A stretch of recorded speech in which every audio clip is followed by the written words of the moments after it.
All right. Hey, Paul, from Remax Hallmark, Sean Humphries from Dominion Lending Centers, as always. Just thought I'd want to talk to you about the recent TREB numbers that we've got that came out recently. And also wanted to talk about the stress test rate that just changed and then some headlines from CMHC. But you had some interesting thoughts about what happened in July. It doesn't seem like we're having any slowdown anytime soon. What are your thoughts? Yeah, Sean, those are those have all made headlines in recent weeks, and July was the biggest one. Like it was record-breaking July numbers all around, and I think we expected this, but not to this level. I think that's the biggest difference. Is we all expected there was going to be a spring market delay, but the levels that we've seen, the activity, the sales, the prices have been through the roof. No kidding, eh? Yeah. Just because, and is this like catching up the market, would you say? Like we had a really big lull through what would have been the busiest time of the year. Is this just a delayed spring market or is there something else that's going on, would you say?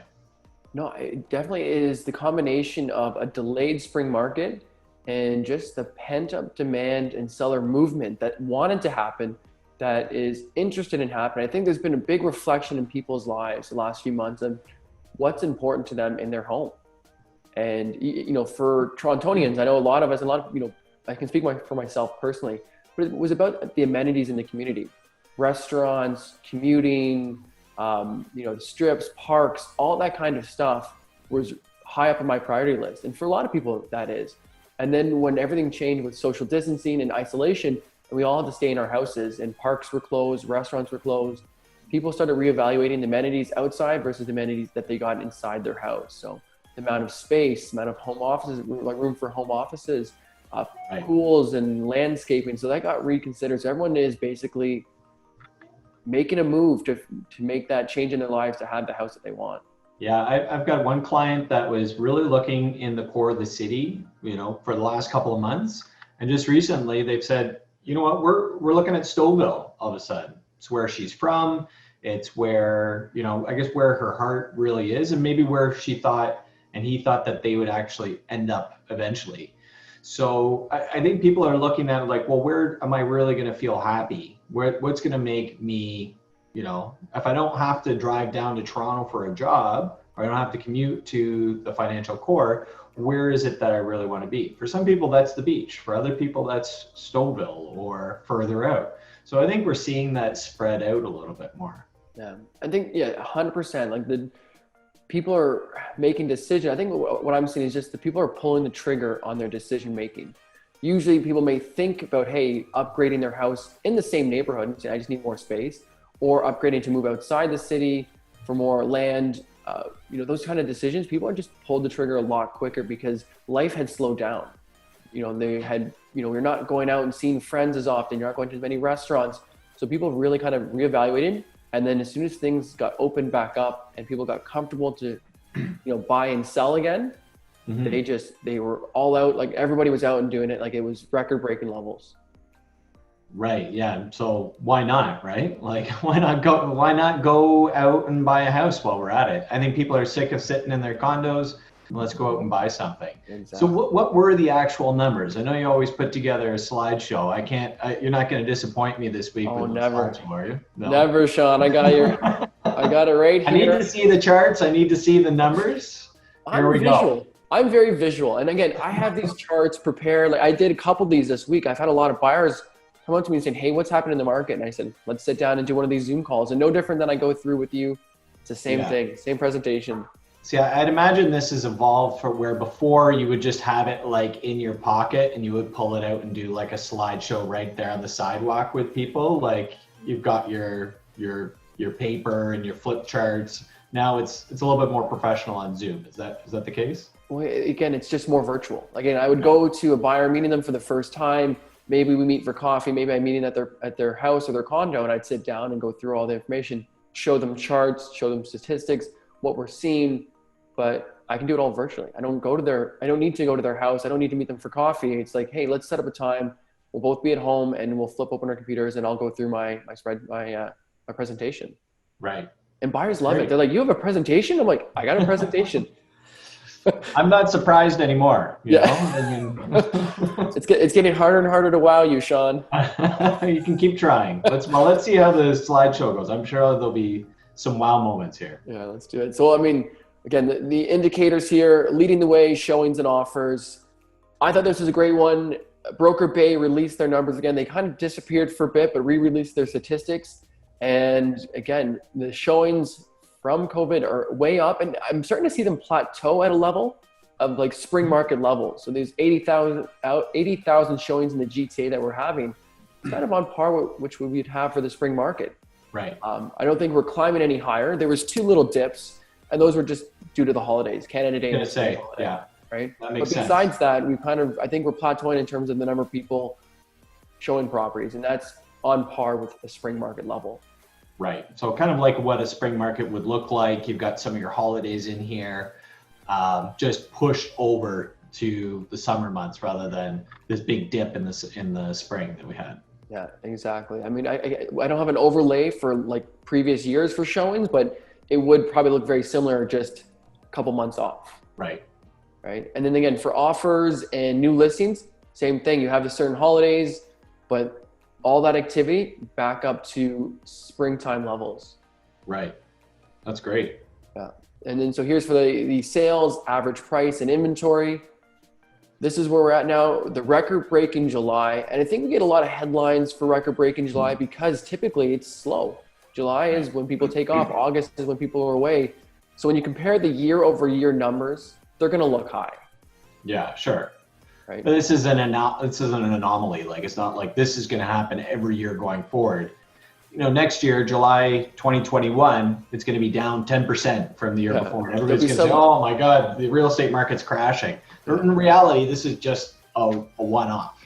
Yeah, that's why when I look, you know, when you take the year over year numbers, they make great headline stories, but they don't actually encompass really what's the trend for the year or what's the trend compared to previous years. And that's why I always have the 10-year average. I like to take that and say, hey, what's the activity levels, you know, for the last 10 years and how do they compare? And you can see again, for July, it's 38% higher than it would usually be in July. To me, that indicates, okay, that's just July being out of whack with where it should be. But even still, it's still about 7% higher than peak springtime levels for the 10 years average. Okay. So that is the high that people are talking about. Like, hey, this record breaking is more than just typical July. It's above typical spring levels. Like, you know, to put it in perspective, some of the hottest spring markets that we've had in terms of, let's say, May, for 2017, there was about 12,000 sales that happened in May 2017, right? We were at 11,000 sales for July 2020. So that's on par with some of the busiest springs we've ever had. Wow. And if you look at February there, we were taking off like a rocket in comparison to the 10-year average. Yeah. So without COVID, this would have been the blue line would have been fully above the red line, I believe. I believe too, yeah. I think we were gearing up 2018, 2019 were slightly slower than typical as we were recovering from 2017 changes. But 2020, everyone was gearing up full steam ahead. And it literally was like hitting a brick wall. A big wow moment for me on that last slide was the sun with the sunglasses. Yep. How hot it really is. I know that really emphasizes it. Not just how hot it is outside, but how hot it is in the real estate market. Yeah, I mean, here's average price. And again, it shows just it's above. This is record again. It's setting another record. Average price for the month of July was, you know, 943,000. So that's record levels. That's insane. Yeah. Right. 17% increase year over year. Again, when we come to next year's 2021, we'll probably look, you know, the year over year numbers won't look as good just because that increase was so large for July. It's atypical. Right. So you think that so the average price will be flat, or will it are you saying that the percentage increase won't be as much next year? It won't be as much next year. I mean, right. So prices won't go down, you're saying, but they'll just not be as 17% of what they were the year before. Average prices are cyclical. So even in the springtime, you can see it has springtime high averages. So, you know, come June and July, some of the good properties are taken off the market and people hold off. And so you see lower average price numbers in the summer, and then it picks back up in the fall. So we're just seeing extremely high average prices for July. And so I think, the year-over-year number is kind of going to be a little bit skewed. Mm-hmm. Right. But yeah, again, on the par, it's hot. So the big picture here, I like to show this one is that, remember my prediction chart that I created? Yeah. The green line. Well, the green line was my prediction, and I was way off on that one. Way off. I expected it to be busy, but not the way it was. Not like that. Yeah. Not like 11,000, transactions in July. Right. So do you want to fix your green line for the next month then? Or are you going to just I'm afraid to even put a number out there because August is looking just as hot. Yeah. I'm kind of biting my tongue on this one, but it's going to be again, August, it'll be record-breaking August numbers as well. Yeah. I'm glad you shared your prediction. I personally would have just forgotten I said anything and well, I can't share that. I'll just redo this green line so it's up a lot further. But you're pretty confident that we're not going to be declining down to this where you thought here, or what's your? Well, I still think that blue line is going to come down from 11,000 transactions. Just from the people I'm talking to, we're seeing more vacations being taken right now. People are treating August a little bit more like a regular summer. So cottages are on the weekends and even during the week are being booked. And a few, agents, peers in my office, we're talking about what we're doing with our listings. And a lot of people are holding off listing for September, which is typical for, previous years. Usually when I have a July or August listing, I say, hey, let's come out in September when the kids are back in school and people are out looking at properties again. So I think we're going to see a little bit more of people holding off for September to see what happens with the school year. Yeah, I think so too. I mean, August is usually the quietest time of the year. I certainly look forward to that part of the year. Give you a little break. But I find, if you look around the city, there's lots of people in the city right now. It's a lot busier to get around. Doesn't feel like that same sort of summer where people have gone away or a lot of people are just staycationing. So I think that's similar to what we'll feel in August, and maybe people will hold off for September after, school's got to get sorted out. People don't want to necessarily be listing their house at that time. So, we'll see. Yeah, I mean, what I'm kind of thinking is that we're not going to have the 11,000 transactions across the GTA like we did in July, right? It's not going to be typical August numbers. It's not going to be 6,000 transactions, but it'll probably be between 8 to 10, right? So higher than what my predictions were originally, but below what we were seeing for July. Okay. Again, this is a quick listing ratios, and I just kind of zoomed in on it so you can see we're headed well into the seller's market. So after that little dip that we had in, back in March and April, back full swing seller's market, and the same thing for months of inventory is getting tighter and tighter. There's just, for the amount of sales that are happening, there's just not enough properties on the market. This is similar to what my blood pressure looked like this year as well. This is my heart line trying to drop. It dropped a little bit back there in 2017 and started picking back up, and this isn't helping. We got you back going there after 2017, right? Yeah, 100%. I know the big contributors to what's prices, we're seeing that big increase to record levels. Yeah. Again, monthly active inventory, the inventory that we should see on the market at this time, even though it typically goes down July and August, it's still down by 19.6%.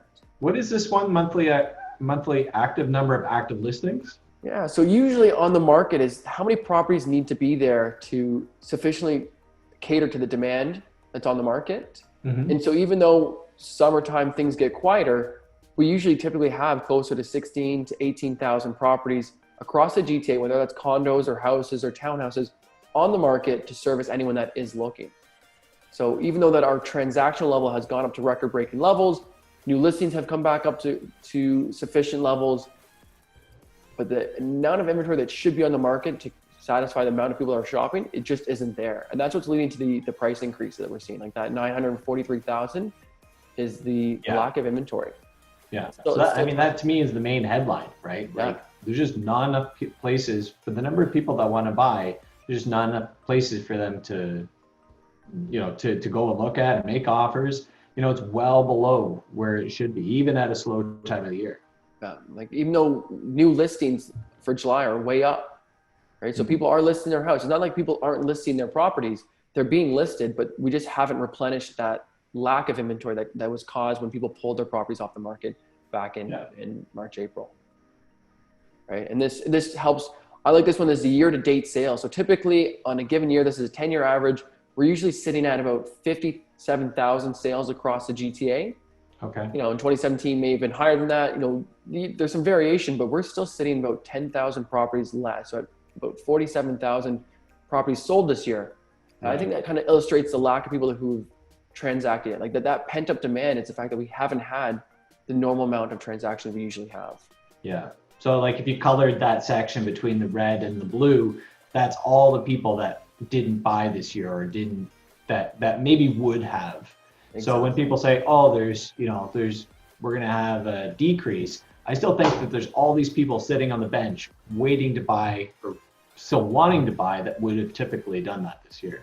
Yeah. And I mean, these number of sales represents 10,000 buyers and 10,000 sellers. That's 20,000 people at this time of year that would have purchased or sold to move up. So I think there is still a lot of people that are looking to make a move. And again, whether it's August has these high, 8,000 sales across the GTA or September has record-breaking levels, I think we're for the future scene, we're going to still see a lot of transactions happening as people are we're on a holding pattern and now starting to get back out there. Right. Yeah. Awesome. And this is the average price. So this, again, you can see the record-breaking levels. This lack of inventory and pent-up demand has caused prices to push upwards. Yeah, and what I find interesting about this is that, we went up so fast in 2017, or right at the beginning of 2017, where prices were going up so rapidly, and that's that big mountain kind of in the middle there. And now we're above that number again. Yeah. And people thought they didn't know when prices were really going to return to that number. And I think in some neighborhoods that still hasn't, obviously. There's still some neighborhoods that are down. But overall, we're kind of trending upwards. Yeah. I mean, again, it goes back to that lack of inventory. Buyers are frantic. And it's also certain price points. So on the front lines, for housing, that $1.2, $1.3 million price point is incredibly hot. It's just very difficult. We're talking about preemptive offers, properties not making it to their bid nights. And even for condos, as much as inventory has increased for condos, I'm still tracking about 25% of condo properties are set up and going for multiple offer. Wow. That's great. Yeah. That's it. Yeah, that's it today. I think it's pretty straightforward. I think the same trends we're seeing are going to continue. Yeah, it's a really insightful. I love that information, how you put it together, and the charts really make a difference. I think just to help people really understand what's happening in the market. And I think something else that's gonna, I don't know if you see the Bank of Canada change their qualification rate. Yep. Yeah. So it's the third time that has changed this year, and it's down almost to the lowest it's been since it was introduced. It's down to 4.79%, which essentially means that people with, making maybe an average job with a minimum down payment. So say you have $70,000 as your income, you've got a minimum down payment, you're roughly going to qualify for about $4,000 more in mortgage. So it's going to help people to buy. It's going to make it even frothier out there, I think. People are going to be able to spend more. They're going to be able to continue to push that average price up a little bit higher.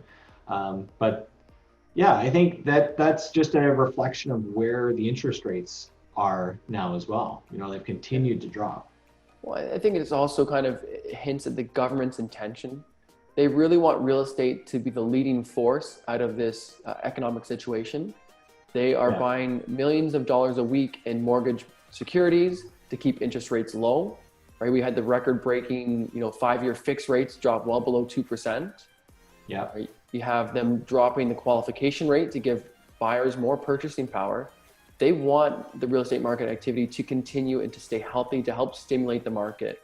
Yeah. And they're doing everything they can to help kind of influence that, which it goes to that kind of our next topic of, well, why is CMHC making all these controversial statements as if they're saying, Chicken Little, we got to stop this. And well, I was going to say, everybody but the CMHC is trying to push the Canadian housing market to be healthy. It's such a major pillar of the economy.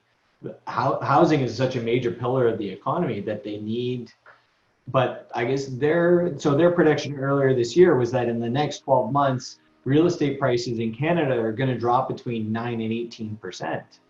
I think we're 3 months beyond that prediction now, and we're setting record highs.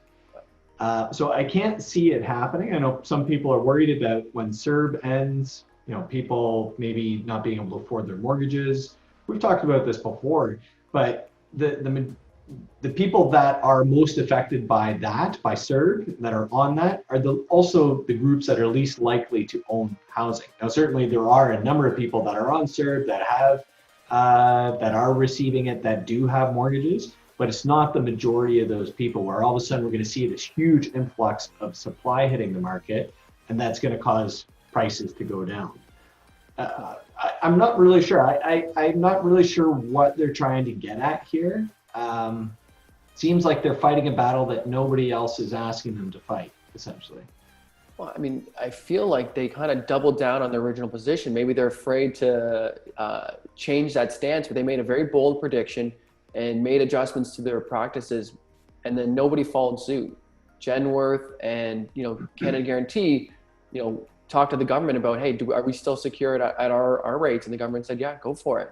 So Yeah. again, in line with the government wanting the market to continue, they gave the green light to Genworth and to Canada Guarantee for them to keep going. And so that's what they did. And I think CMHC is kind of kicking themselves a little bit, saying, hey, we lost a big portion of market share here, not just the high risk mortgages, but even the regular mortgages that aren't as risky. And CMHC is trying to kind of create maybe controversy in the market to force the government's hand to stop this, but they're really not on board with that. It seems personal. It seems like he's, Evan Siddall's the CEO of CMHC. He's stepping down at the end of the year.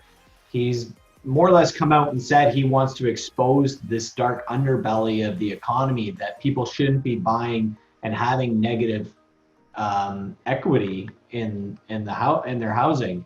And certainly it could affect people if there was a dip in prices, but we're not seeing that right now. And it seems to be a risk that the government of Canada wants and is willing to take to help people, to keep the economy going, to help people spend, to get them into houses, to keep building new properties. It is one of the main engines that keeps the economy going. I'm not really sure. He seems to be pleading with other banks and other insurers that they shouldn't be doing this, but I'm just not hearing that. It seems like he's out of step with the rest of the governing bodies, the rest of the marketplace, but they seem to want to really pull that back in a time when it feels like we should be encouraging it. I mean, that's the interesting part, is he's just locking into his statement, and again, maybe it's again end of year for him, he's out, and so he's standing by what he said as a political move, and now just trying to plead with the people and the mortgage different banks to help them from losing market share. Mm-hmm. It's hard to say what kind of move this was. I asked around about it for a few people to kind of get an idea, and everyone is kind of a bit clueless on what his ultimate motives are. Yeah. Well, I mean, they're standing alone on this, but maybe history will look back on them favorably and say, yeah, we should have been doing that. But it just seems like it's out of line with what the agreed strategy is right now. I don't know. Maybe there is. Maybe we'll look back and say we should have done things a little bit differently. But I think the way that we can help the most is not through telling people they shouldn't be borrowing money. It's how can we figure out how to get more supply on the market? How can we build more? How can we speed up that process where there are more places for people to build, for people to live? Because Canada's goal is to add many more people into Canada. We need a bigger population. We're going to be having more people immigrate here. It just makes sense to continue to build as much housing as possible. I think that should be the message that the CMHC is doing. We can't let people borrow, but how can we help more people become homeowners? Yeah, no, 100%. I really agree with that. And for the last 10 years, there has been a lot of emphasis on the government putting in regulations and restrictions on the demand side. whether it's a stress test, whether it was increasing down payments for different price points. So they've gone out of the way to really decrease the demand side, to slow that down, to protect, Canada as a whole from being over leveraged on real estate. But the supply has always been an issue that there hasn't been enough done for, right? Whether it is the apartments, condos, the process is slow, and it doesn't seem to ever be able to keep up with the amount of immigration and growth that the city is experiencing. That's right. Well, let's end it there, Paul. It was great to chat with you again. Covered a lot of ground today. As always, it's such a pleasure, Sean, and I look forward to the next one. All right, buddy. We'll talk to you soon. All right, talk soon.